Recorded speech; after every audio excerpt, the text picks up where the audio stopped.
তারেক জিয়ার মতো মূর্খ অশিক্ষিত লোক দিয়ে দেশ চালানো সম্ভব না এবং জনগণ কখনোই ওনার দ্বারা উপকৃত হবে না। যতটুকু দেখতে পাচ্ছি ওনার কার্যক্রম সম্পূর্ণ উনি ভারতমুখী। অবশ্যই ভোটারদের প্রতি একটাই আহ্বান থাকবে, আপনারা বুঝে শুনে আগামী 5 বছরের জন্য আপনাদের প্রতিনিধিকে সিলেক্ট করবেন। এমন কাউকে ভোট দেবেন না যার কারণে আগামী 5 বছর আপনাদেরকে পস্তাতে হয় এবং আপনারা নিজেরাই বলেন কেন এই ভুলটি করলাম। বিগত সময় আমরা যে ভুল বারবার করে আসছি, এই ভুলটি যেন আর না হয়। আর সব চেয়ে বড় বিষয় যেটা, দেশের দায়িত্ব এবং দেশের জনগণের দায়িত্ব নিতে গেলে একজন শিক্ষিত প্রতিনিধিত্ব দরকার।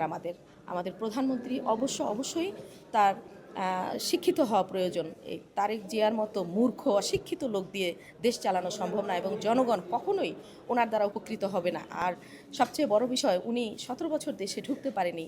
উনি যখনই দেশে আসার আগে কিছু কথা বলেছেন যে আমার সিদ্ধান্তে আমি দেশে ঢুকতে পারছি না, দেশে যেতে পারছি না, তাহলে উনি কার সিদ্ধান্তে দেশে এলেন? উনি কি ভারতের প্রেসক্রিপশনে দেশে এসছেন? এবং যতটুকু দেখতে পাচ্ছি ওনার কার্যক্রম সম্পূর্ণ উনি ভারতমুখী।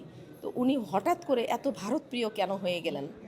তো এখানে কখনোই জনগণ ওনার মতো লোককে যারা বুঝবে কখনোই ভোট দেবে না। এবং জনগণ সচেতন, অনেক সচেতন।